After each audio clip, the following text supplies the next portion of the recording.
Okay, so we are in this mimer, and this is a mimer from Vaykhel, and we started off with 4 questions on the mimer. We asked, why now do we say Vaykhel? And he gathered, like drum roll, please. What do we need that for? Throughout all of Chumash, Moshe is gathering and talking to Klal Yisrael. That was our first question. Our second question was that Moshe says to the Jewish people, again, this sounds like almost another fanfare drum roll, and these are the things that God is commanding you to do them. What things? Well, then he starts talking about Shabbos. Well, it can't be that. He already told us about Shabbos. It must be what happens next, which is the dedication for the Mishkan. Well, it can't be that, because before he talks about the dedication for Mishkan, he says the exact same phrase again. And these are the things that God commanded you to do them. So what is this phrase about? Our third question was, when he's talking about Shabbos, he doesn't use the word Shabbos, because we talk now about Shabbos. He uses the word Shabbos Shabbosim, like the Shabbos of all Shabbosim. Why? We use that term like for Yom Kippur maybe. Like, what are we using it here for? We're talking about Shabbos. And the fourth question is that Rashi comments on this Vaykhel that this was a day after Yom Kippur. Now, Rashi is a Pashtan. He's coming to explain the simple meaning of the verse. So for us to understand the simple meaning of what's going on in this situation of Vaykhel, it has to do with the fact that it's the day after Yom Kippur. Of course, on Yom Kippur, that's when finally that first Yom Kippur in the desert, that was the first Yom Kippur when we received atonement. Hashem said to Moshe, Salachti kidvarecha. I forgive the Jewish people like your words. From then, we know Yom Kippur. That's the day of atonement. What were they being forgiven for? Cheta egel. So they sinned with idolatry. Yom Kippur, they're forgiven for the sin of idolatry. The next day is this Vaykhel, and Rashi tells us that. So it means it has something to do with what we're talking about. What? We don't know. Good question. Then we said, let's analyze this idea of the Shabbos that we're being told. It says, Sheishes Yamin te'aseh melacha. For 6 days, work should be done. And we're like, work should be done? No, for 6 days, I should do work. And the Rebbe says, well, it says in the Mechilta that this is a bracha. If you serve Hashem properly, some angels are going to take care of your work. I don't know why they haven't come to my house yet, but I'm anticipating them, okay? I have a lot of work for them. The Rebbe says it's not just a bracha. It's also a kivun, a direction in how we're supposed to serve Hashem. We are supposed to serve Hashem in a manner of the work is being done, passive, almost happening on its own. And the Rebbe connected this to a pasuk in Tehillim, Yagi kapecha ki soichal ashracha b'toivlach. When you're eating from the sweat of your hands, from the efforts of your hands, oh, it's so good for you. Ashrecha, you're so fortunate. Toivlach, it's so good for you.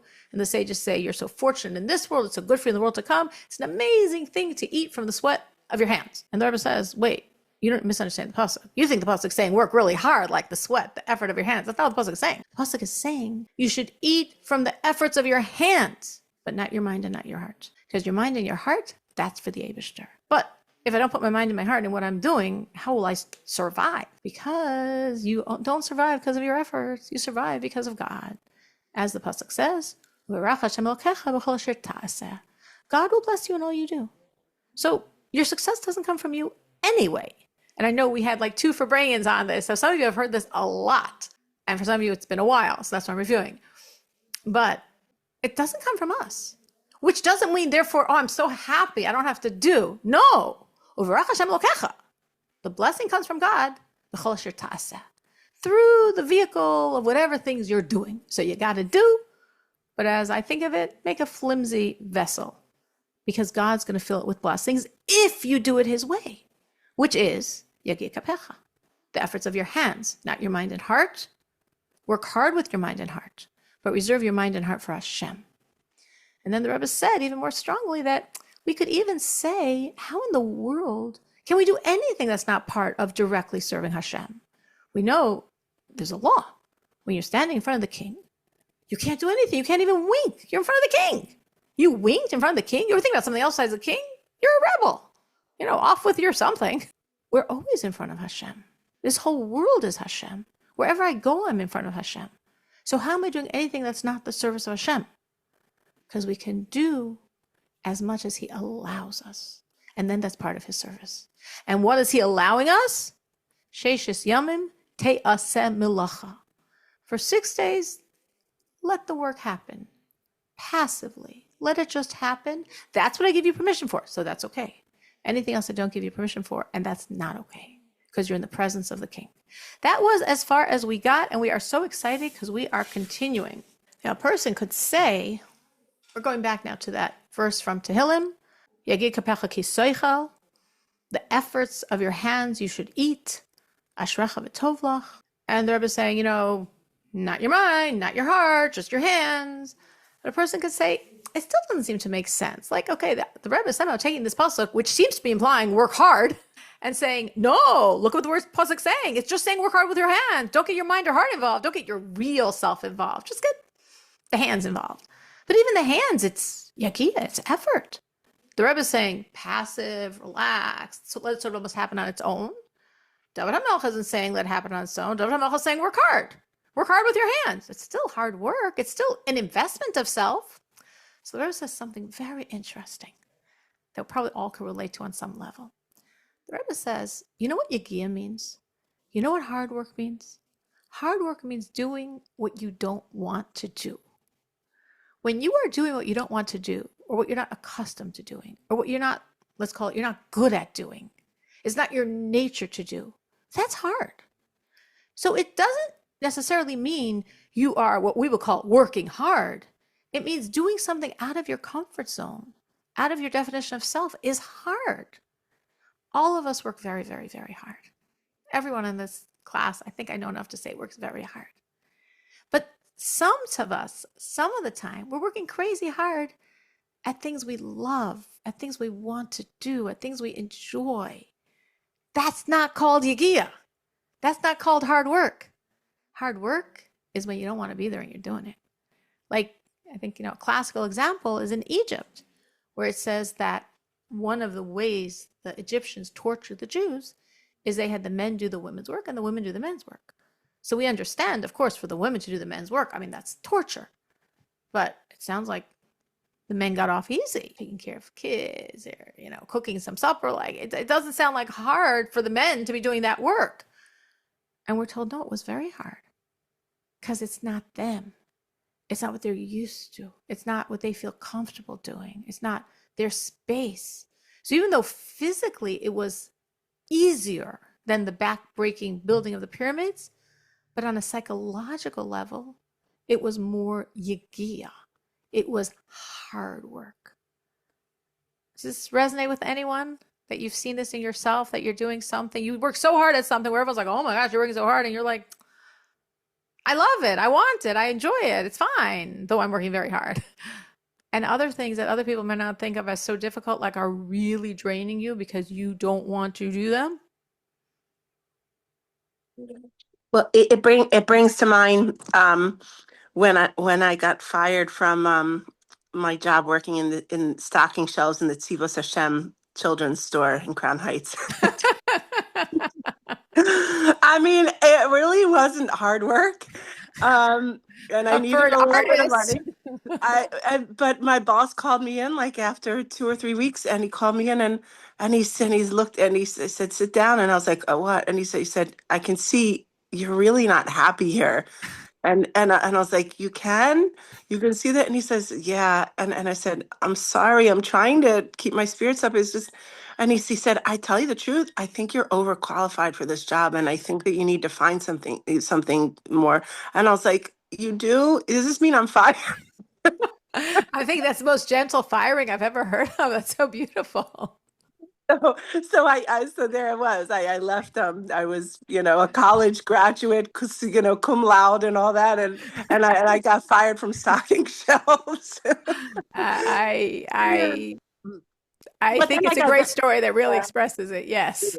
Then thankfully, a friend of mine got me a job as a camp counselor, which I hadn't, I thought I had moved past that by then, but it was, frankly, I enjoyed it more. Okay, so he was right. That is way more up your alley, Rivka. Yeah. He was. I'm thinking last night after the Farbrengen, as we were walking out, and I don't know, one person was saying, "Oh, she really does not want to be in the kitchen. That is not her happy space." And Vaykhel was saying, "Oh, she loves it." And and it's like, yeah, so she's probably be in the kitchen far longer than some of us preparing for Shavuos, but it's not yagia. Mm-hmm. She loves it, right? I'm talking for you, Vaykhel, but I hope you agree. It's not yagia because she loves it. Well, what do you mean? It's still hard. Yeah, you're right. No, the Rebbe is saying it's work, but it's not yagia, effort. That like pushing hard. This is how the Rebbe is defining yagia, is when What is yagia? What's the difference between like well, Leah, how would you think of the word yagia instead of like, I don't know, avoida? What would you think of as yagia? It seems what? You're right. It's like a push. Yeah, it's like push. Yagia is like hard. It's like effort. I always think of it as like sweat. I probably translate it as sweat, which isn't true, but that's like how I envisioned it. Yagia kapecha, like I probably said the sweat of your hands, even though it's actually the effort of your hands. But that's what the word yagia connotes, like sweat. This is hard. So when you're doing what you love, it could look really hard on the outside. You could be devoting hours and hours, but you're in your happy space. You're where you want to be. So it's not yagia. Doesn't mean it's not work, but it's not yagia. We got it. It resonates. I thought this was like a very powerful point for us to like think about in terms of ourselves, in terms of when are we working hard, but really happy and content with what we're doing? And when are we doing things and we're really resistant? And it's creating the stress, the yagia. And like going back to Yana Rivka's example, so her boss wisely fired her, because it wasn't good for her. Well, we have a lot of things in our life that we can't be fired from, like we need to do. And maybe there comes the avoida of shifting ourselves to appreciate it. I remember a student once told me this many, many, many years ago about when she was in high school, many years before then. And she gave me a criticism which I felt was very accurate, and I remember thinking like I really want to change that. She said she felt when she was in high school she wasn't properly like impressed on her how special it is being a mother. And then she became a mother, and she didn't have that. It was like hard for her. It was like a hard mind shift, from the whatever we are to like appreciating it. It's not yagia. We should appreciate it. It should be a space we're happy to be in. And I thought she was very right. I told you, I thought that was very, very, very true. And I was really glad to hear that, because it really should be part of our chinuch, that we really should open ourselves up as we're educating people to that space and joy and appreciation of being a mother. Because you don't want to do it as yagia. You want to do it. It's hard. I don't think anything's harder than being a mother, but it doesn't have to be yagia. If it's yagia, it's like my mindset has to shift. And if I can shift my mindset, then it's not yagia. Then it could be joyous, though hard, but joyous. Okay, so the Rebbe says, we are talking here. We had a question. Our question was, the verse in Tehillim in Psalm says, yagia kapecha ki soichal. By the effort of your hands you will eat. And the Rebbe said, aha, you see, no mind, no heart. We reserve that for God. It's just our hands involved in the physicality of this world, in the work of the world. And we said now, but it says yagia, effort. It sounds like we're really investing ourselves. And Rebbe, you're saying, just relax and do it so passively, as almost as it's happening on its own.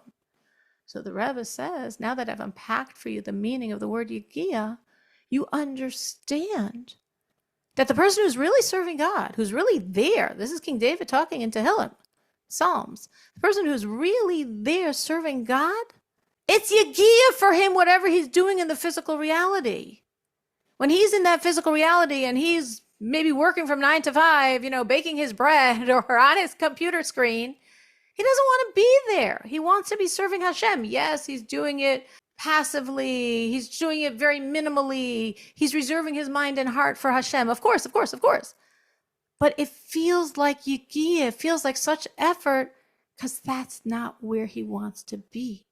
So when the verse says, yagia kapecha ki soichal, by the efforts of your hands you shall eat, this isn't contradicting the Rebbe's point. This is affirming the Rebbe's point that if you really are giving Hashem your mind and your heart, any time you have to spend doing stuff to make this physical life happen, you really don't want to do. And since you really don't want to do it, however easy it is and however minimally you're doing it, it feels like yagia. I'm sure we all have certain things in our life, now that we're understanding the definition properly, that might not be the hard stuff of our life, but we don't enjoy it. It might be the resentful stuff of our life. It might be those places that we don't like being and doing the things we don't like doing, but we have to. And therefore, they drive us crazy. It's yagia, even though we do other things much harder. But those things we want to be doing, we're invested in, we're enjoying. And that's, I think it's sort of a message you could decontextualize into many, many, many other areas besides what the Rebbe is saying here. Okay, so that was that message. So the Rebbe says, now you understand what the verse is saying, Sheshet Yom Te'aseh Melacha, U'Yom HaShvi Shabbat Shabboson. 6 days work should be done like as passively as possible, as minimalistically as possible, and therefore it feels like a lot of effort because you don't want to be doing it.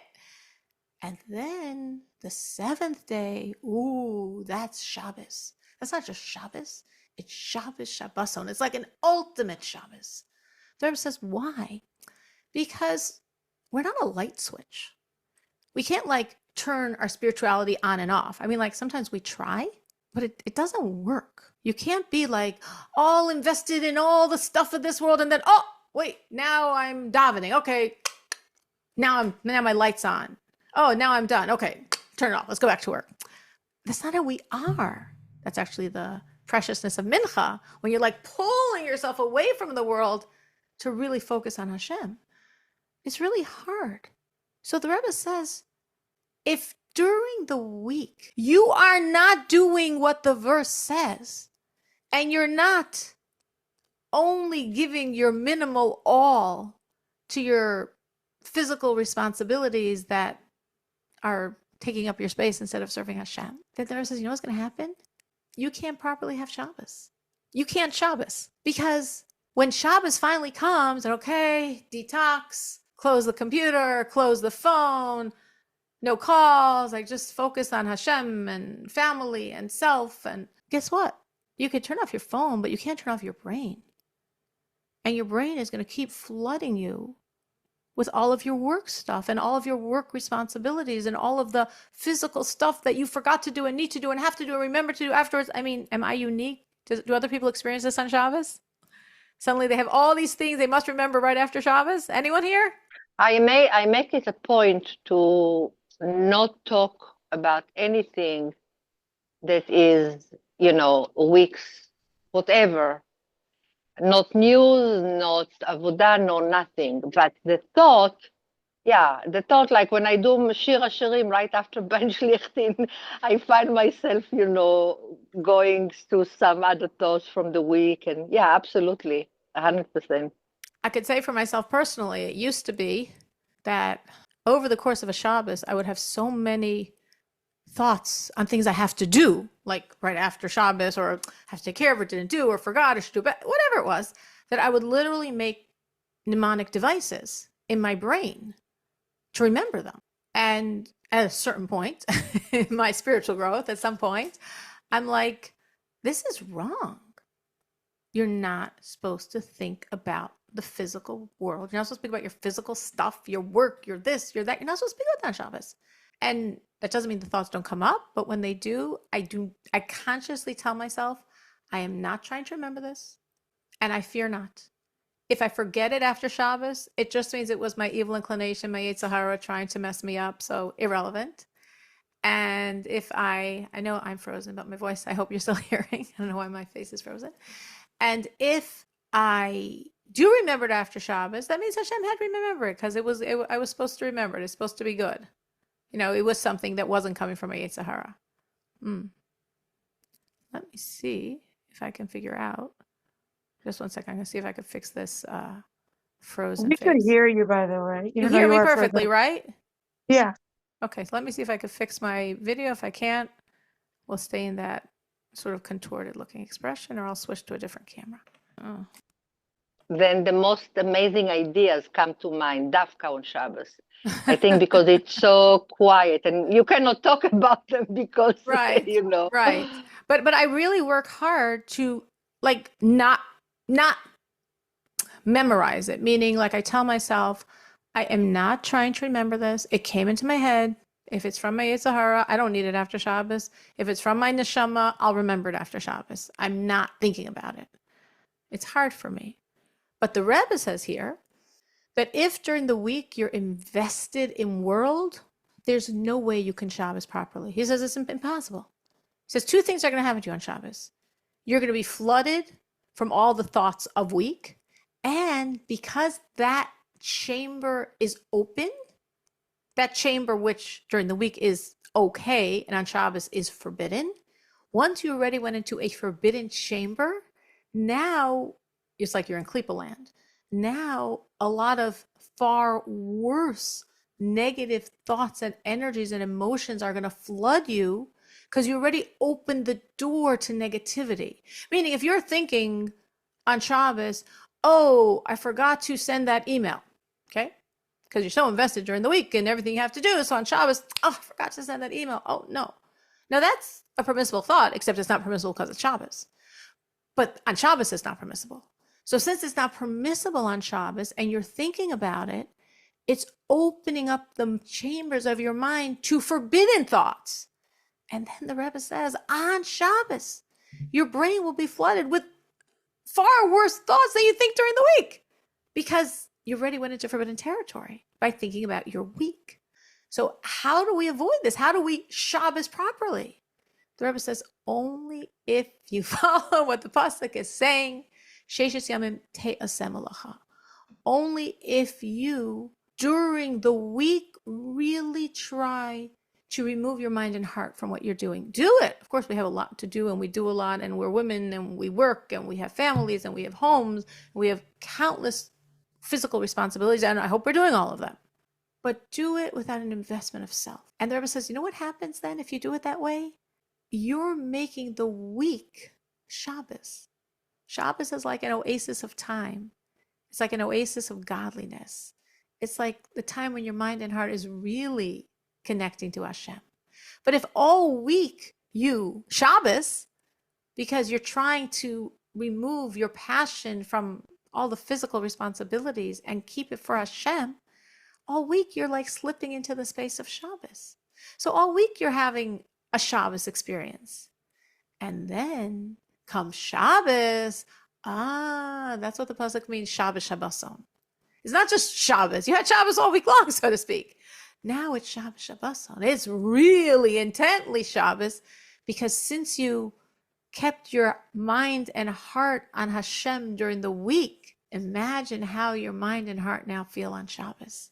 Now you can really have Shabbos and your mind won't be bothering you with the responsibilities of the week because during the week you try to keep them out of your mind. So for sure on Shabbos, they're not going to come. So that's why that answers our third question. Why are we calling this Shabbos Shabboson? It's Shabbos. Every Shabbos is Shabbos, not Shabbos Shabboson, the ultimate Shabbos. The Rebbe says, if you do your 6 days properly, your seventh day is Shabbos Shabboson.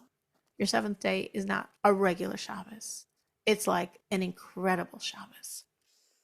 I don't know if anyone's like been working on this, has seen, I know we've been speaking about this, of course, for several weeks now, has seen, or even maybe nothing to do with the mime, or just in themselves, when they are less invested during the week, that their Shabbos really feels different. Anyone ever had that experience? That's a cool thing to look out for. I don't know. Well, I hope, like Leia's saying, we could look out for it because now we're so focused on this concept and we've been talking about it for weeks.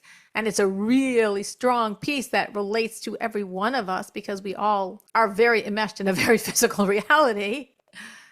To really like look forward and see how Shabbos feels when my week was less intense in the physical, to see if my Shabbos is so much more powerful because I can really get into it. My mind's not pulling me away. So that's why it says Shabbos Shabboson. So the Rebbe says, with all of this, we can answer our fourth question. I mean, the Rebbe doesn't say it like that. I'm saying it like that. We questioned, what is the connection between this discussion here on Vaykhel and Keep Shabbos?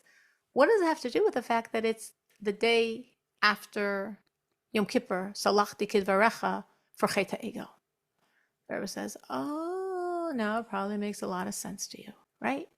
What happened in the desert? The Jews sinned. The most grievous sin, idolatry. And it makes no sense. These are the Jews that experienced God himself. They saw the thunder and heard the lightning and the voice of Hashem. These are the same Jews that just experienced the 10 plagues and the splitting of the sea and what's happening. Okay, so really when you learn it, you know it was 3,000 Jews out of 3 million, but still. And other Jews allowed it to happen, didn't stop it enough. With all the excuses, it's still like, what is going on? But it happened. Whatever happened, happened. And it took a long time, right? Talking about from Shvasar B'Tammuz, basically, until Yom Kippur, till Hashem could really say, okay, salachti kitverecha, I forgive you. But guys, it was really bad. It was really bad. What does that have to do with what we're talking about here? The Rebbe says this is, in a very refined way, exactly what we're talking about here. We're talking about a Hasidic version of idolatry. This is idolatry. You know, as Hasidus would understand the meaning of the word. Why is it idolatry? Because if you believe in Hashem, and you know it's all Hashem, and you know all the brachos come from Hashem, only from Hashem are all the blessings in the world, what are you investing yourself in this stuff for? Why aren't you keeping your mind and your heart for Hashem? Why are you over investing and overthinking and over obsessing on all these physical things as if they're more important, as if they are going to determine what's going on in your life? What's going on in your life is going to be determined by Hashem. So every time, of course, this is not the only place where the Rebbe develops this concept. It's a very, very, very powerful and very practical point. You know, the simplest way to think of it is in terms of money.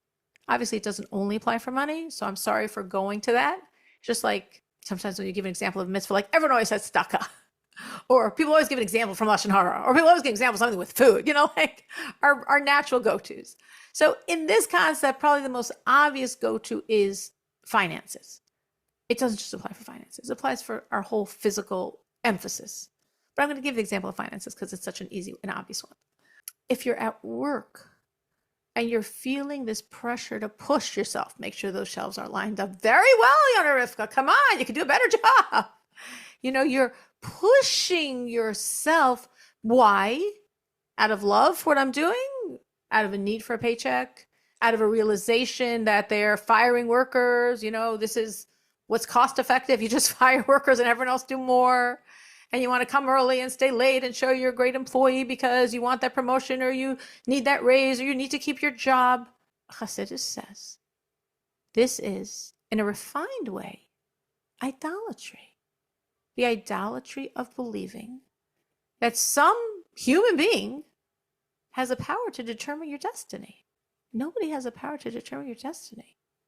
We're Jews. It's all Hashem. Hashem wants me to stay in the job, I'll stay in the job if my boss loves me, or the opposite. Hashem wants me to lose the job, I'll lose the job if everyone there loves me and wants me to stay. Does it happen? Have you ever seen people fired that everyone loves them? I have. Have you ever seen people that are incompetent that don't get fired? I have. You know, there's an Eibishter, there's a God. He's the one determining your destiny.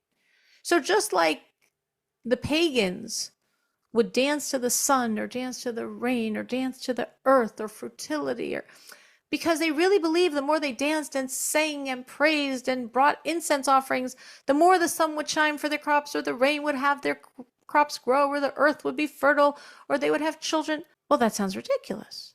But when we are dancing around, in this most simple example of it, other people, and we feel, well, if he or she likes me, it will be better for me, which doesn't only apply to finances. There's many situations in our life where we feel, a little protexia would go a long way here. You know, getting more, if this person was my friend, if this person was my supporter, if this person wanted to help me out, Chassidus says that's idolatry. You have Hashem in your corner, you got everything. You don't have Hashem there, you have nothing. And it doesn't make a difference who, what wants to help you, likes you.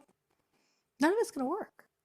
So the Rebbe says, this is what's going on here.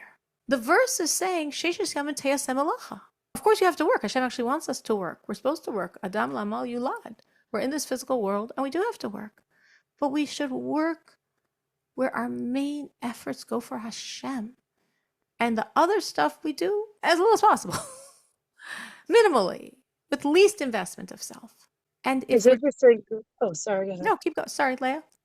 It's interesting that, you know, we actually do say in Shemona Esrei, and we ask Hashem in the last paragraph of Elokai Yitzhak, we say that we ask Hashem that people should not think, you should destroy any bad thoughts that others are having against us. So it is something which we're asking for protection from, that people shouldn't think bad against us. I guess the difference maybe is that, it's not something that we're depending on these people thinking good about us for a good outcome with our parnasa or something else. When there is Living in definitely it. a power that Jews have to what we would call a kapeda. I mean the simple concept there. If a Jew is upset or if a Jew is giving you negative thoughts, that's an energy that can hurt you. But Hashem's energy could protect you. And Hashem's energy is much more powerful than that. So when we turn to Hashem and say, negate any of the negative feelings for me, or whatever else we're saying there, we are putting it squarely back in Hashem's court. Yes, these people are upset, and yes, these people are Jews, and yes, Jews are powerful people. So if they're upset, that could have repercussions. I don't mean repercussions that they're going to do anything. Their very energy of upsetness will be a repercussion, and things will happen to me because of it, because Jews are very powerful people. We have a lot of spiritual energy. And if we're upset, there's a consequence that the other person could suffer. But Hashem is bigger than that. So when we're trusting Hashem, we're not fearing the people, because even though they have a power because they're a Jew and therefore they have so much spiritual power, but Hashem has a lot more. So when I turn to Hashem and I'm trusting Hashem, even if there are people out there that have a lot of negative thoughts on me, I'm going to be totally safe, right? Habotech Hashem, right? The one who's trusting Hashem, he's calm. He's got all these enemies surrounding him, but they're there. But Hashem is here, so nothing's going to happen. Nothing's going to happen in any negative way. But it's really this concept. And again, it's easy to say, it's easy for me to get excited about. Every one of us, it could be the work of a lifetime. I think the first step is understanding its work, understanding the goal, understanding the vision, and then checking ourselves against that vision. Like, how much am I putting effort into the physical? How much am I so strong with Hashem that it's not disturbing me, the physical? I think the balance, because again, we live in a very physical world. We have to do a lot of physical things. But I think, again, the balance is, where does our heart and mind go? How much am I nervous and stressed and tense and invested in this? I'll give you a personal example of today. Actually, a good example. I know over these weeks I've shared some of my failures because gotta share it all. But this was, I'd say, better. So because of what's going on now with my son, he was supposed to go to sleepaway camp, and first the doctor said, no way, absolutely not. I told the camp, no, absolutely not. Please give me back all my money. And then the doctor said, well, yeah, with these stipulations. I'm like, oh, can you take it back? Can I send you back all my money? And in my thoughts, I was feeling, this is such like a setup. Like, why'd you have to tell me no so emphatically the first time? I wouldn't have even contacted the camp. I was like, you know what, Hashem? You know if it's right or wrong for my son to be in camp.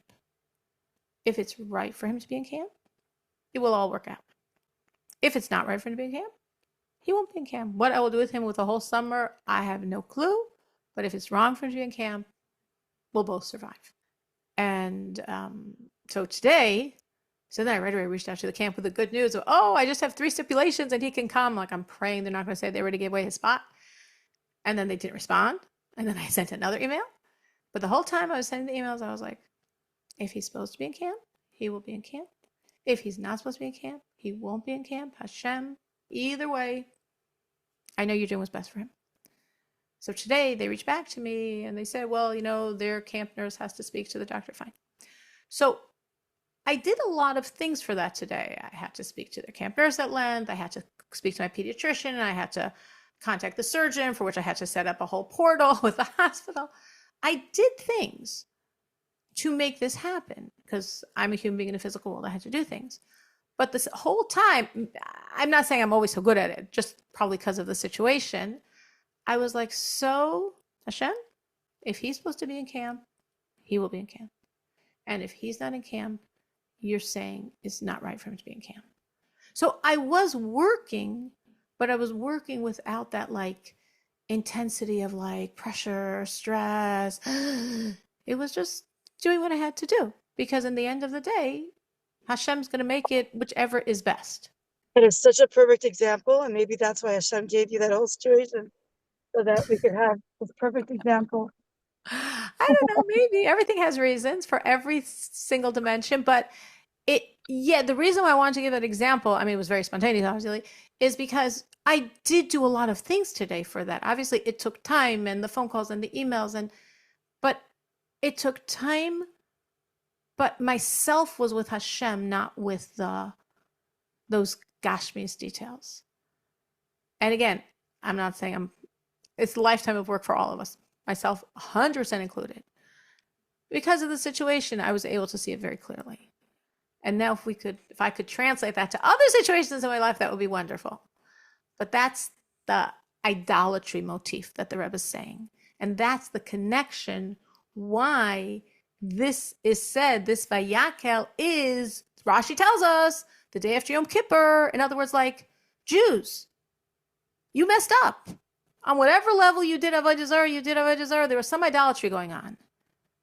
And Hashem says, I forgave you. And now I want your tikkun. When you do something wrong, it's not enough to say, oops, next time I won't do that. Do it now right. I forgave you. Now do it right. How am I telling you to do it right? This pasuk. That's doing it right. That's cutting yourself off of idolatry. That's saying, I'm a physical person in a physical world. I have to deal with the physical world. But my mind and my heart, I'm not serving idols. They don't work. I'm serving Hashem. My mind and my heart are going to be for Hashem. And we are not done the mimer, but we definitely are over time. So thank you so much for joining. I so appreciate everyone that came on. And it's so beautiful that we can enter into Shavuos, because in my head, one Shabbat starts, I'm already entering into Shavuos, Got so much free Shavuos cooking going on tomorrow. But we're entering into Shavuos with learning not only Torah, but Pnimius HaTorah, Chassidus. The Rebbe says that in a Shavuos Maimer, that when the Jews were by Maimon Har Sinai, and they heard the voice of Hashem, and they had Kleis HaNefesh, their souls expired. So it says, and Hashem revived them with the Tal Techiyah, with the dew that revives the dead. And the Rebbe says, what's Tal Techiyah? Tal Techiyah is Chassidus.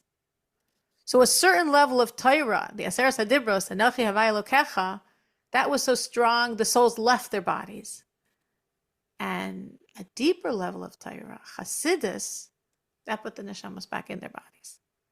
So what more beautiful opening into Shavuos than being able to learn Chassidus. So thank you so much for the opportunity, and we should all have Kabbalas HaTorah b'simcha u'b'pnimius.